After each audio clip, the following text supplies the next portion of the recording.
இங்க பாருங்கடா, இதோட இந்த இடத்த ஒரு 5000 வாட்டி அளந்தாச்சு. தயவு செஞ்சு இதோட பிரிச்சுட்டு ஓடிடுங்க. உங்களுக்கு பஞ்சாயத்து பண்ணிட்டு இருக்கதே எனக்கு வேலை கிடையாது. ஆமா, சர்வர் ஆளத்தி வந்து கரெக்டா வந்திருக்காமா. எந்த பிரச்சனையும் பண்ணணும்னா அவன்கிட்ட சொல்லுங்க. யாரா பிரச்சனை பண்ணுது? என்ன மாமா பண்ணிட்டு இருக்கப்ப என்னடா பண்ணிட்டு இருக்கீங்க? அப்புறம் என்ன மாமா, சர்வேர் கரெக்டா வந்திருக்கானா எனக்கு எப்படி மாமா தெரியும்? என்னடா கேள்வி? அவன் சர்வேயர் படிச்சவன், கவர்மெண்ட்ல வேலை பாக்குறான், அப்புறம் கரெக்டா தானே அளந்து கொடுப்பான். இன்னைக்கு சொல்றீல, அன்னைக்கு நான் சர்வேருக்கு பணம் கட்டி அளந்து கல்லு போட்டல, அந்த கல்ல மட்டும் இவன் எதுக்கு புடுங்கனா? இப்படியே நீ அவன் கொண்டாந்து அளக்குறப்ப நீ தப்புங்கிறது, நீ கொண்டாந்து அளக்குறப்ப அவன் தப்புங்கிறது, இப்படியே பண்ணிட்டு அந்த இடத்த நான் எப்பதான் பிரிச்சு கொடுத்துட்டு நான் என் பொழப்ப பாக்குறேன். ஆமா, இந்த ஊருக்குள்ள எனக்கு யாரும் எதிரியே கிடையாது. இவன் எனக்கு ஒரு அண்ணனா. அப்படிலாம் பேசக்கூடாது, தப்பு தம்பி.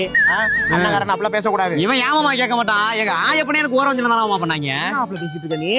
மாமாவும் அக்காவும் உங்களுக்கு எவ்வளவு நல்லது பண்ணி வச்சிட்டு இருக்காவோ, நீங்க உங்களுக்குள்ள அடிச்சுக்கிட்டு அவங்க மேல எந்த பழியும் சொல்லாதீங்க. உனக்கு தெரியாது மாமா, இவனுக்கு மட்டும் வருஷம் ஃபுல்லா காய்க்கிற தென்னந்தோப்பு எழுதி வச்சுட்டு எனக்கு வருஷத்துக்கு ஒரு தடவை காய்க்கிற மாந்தோப்பு எழுதி வச்சுட்டாங்க மாமா. ஏன் மாந்தோப்பு தென்னந்தோப்புன்னு பிரிச்சு கொடுத்ததை நல்லபடியா வச்சுக்கிட்டு வாழ்க்கை ஓட்டம் தான் உங்க பெத்தவங்க எல்லாம் எதிர்பார்த்திருப்பா. அதை பண்ணுங்களா யார் ரெண்டு பேரும்? எப்படி பண்ண முடியும்? எனக்கு தான் மாங்காவே பிடிக்காத. அது மட்டும் இல்லாம நைட்டாலாம் என் கொண்டாட்டி உன் தம்பிகிட்ட நீ தென்னந்தோப்பை கொடுத்துட்டு இல்லன்னு என்ன போட்டு அடிக்கிறாயா? அது உனக்கும் பொண்டாட்டிக்கு உள்ள பிரச்சனை. அதை நீங்க ரெண்டு பேரும் பேசிட்டு இருக்கீங்க. அதை எதுக்கு பஞ்சாயத்துக்குள்ள கொண்டு வர நீ? சரி, நான் அதை கொண்டு வரல. அதை மட்டுமா பண்ணாங்க? எனக்கு 40 கிலோமீட்டருக்கு அந்த போய் பொண்ணு பார்த்து கல்யாணம் பண்ணாங்க. இவனுக்கு மட்டும் ஊருக்குள்ளே எப்படி பொண்ணு எடுத்து கல்யாணம் பண்ணாங்க? உனக்கு பொண்ணு கிடைக்கல, 40 கிலோமீட்டர்ல போய் பொண்ணு பார்த்து கட்டி வச்சாங்க. அவன் தம்பி திருவிழால நல்லா ஸ்கோர் பண்ணா, அதனால ஊருக்குள்ளே ஒரு பிள்ளைய லவ் பண்ணிட்டான், கல்யாணம் பண்ணி வச்சாங்க. தம்பி எப்படி ஊருக்குள்ள இருந்து லவ் பண்ணாரு? இவன் படிக்கணுங்கிறதுக்காண்டி எங்க ஆயப்ப சின்ன வயசுல வெளிநாடு அனுப்புனாயாமா. அங்க போய் மண்ணல்லுன கம்பி கட்டின குழி தோண்டின இவ்வளவு கஷ்டப்பட்டு நான் தானே படிக்க வச்சேன் அவனை. நீ தான் படிக்க வச்ச. அது அவனுக்கு தெரியும். என்ன தெரியுது? அந்த நன்றி இல்லையா மாமா அவனுக்கு? ஆமா, நீங்க ஐசில எங்க அம்மா என்ன சொன்னீங்க தெரியுமா? எங்க அம்மா பேசவே பேசாது. எங்க அம்மா ஐசில பேசிட்டா. எங்க அம்மா கோமாவுல மாமா இருந்தது. சொல்லி இருக்கும் கேப்போம்டா.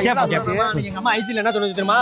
இந்த மாதிரி அண்ணன் நல்லது கெட்டது தெரியாது, மண்டல அறிவு கிடையாது, இருக்கிற நீ அண்ணன் நீ தான்டா பாத்துக்கணும். சர்வர் வச்சு அளந்து பிரிச்சுக்கோங்க, கடைசி வரை அண்ணன் நீ பாத்துக்கடா. அதனாலதான் சர்வர் வச்சு நான் அளந்தேன். அம்மாவுக்கு ஒன்ன விட ஏன் மேல தான் பாஸ் அதிகம். அம்மா சொன்னிச்சு அப்படி? ஆமாடா சொன்னிச்சு. ஆமாடா. அம்மா சொன்னது மட்டும் உண்மையா இருந்தா இந்த வேடியை தாண்டா. ஏண்டா உங்களுக்கு நிலத்தை பத்தி பஞ்சாயத்து பண்ண வந்தா ஏமானத்தை வாங்கிருப்பீங்களா? அம்மனை மாக்கி விட்டுருவீங்க போலடா. ஏண்டா அண்ணங்காரன் தானே, ஏண்டா ஏதோ விட்டு கொடுத்துட்டு போய் தொலைண்டா. ஏன் விட்டு கொடுக்க மாட்டே நீ? ஏன் விட்டு கொடுக்கணும்? ஐயோ, பஞ்சாயத்து கரெக்டா பேச தெரிஞ்சா பேசு. அவன் 160 ரூபா கோட்டு வாங்கி கொடுத்தானே அவன் பின்னாடி போறியா? 160 ரூபா போட்டுருக்கு நாயம் பேசுறவங்க. இரு வேற மாதிரி ஆயிருவ நீ. மாமா என்ன பண்ண? மாப்ள கோவம் வருதாப்ல. மாமாவை என்ன பேசி விட்டான் பாத்தியா உன் தம்பி? எப்பறா என் தம்பி மேல நீ கை வச்ச? ஏலே, நானே என் தம்பியை கை நீட்டி அடிச்சதுல நீ எப்பறா அடிச்ச? ஐயோ, என் ரத்தம் கொதிக்குதுடா. அப்படி ஒண்ணு இல்லடா. கேக்குற அவன் தான்டா தப்பா. தம்பி அருவாளரா. அருவாளரா.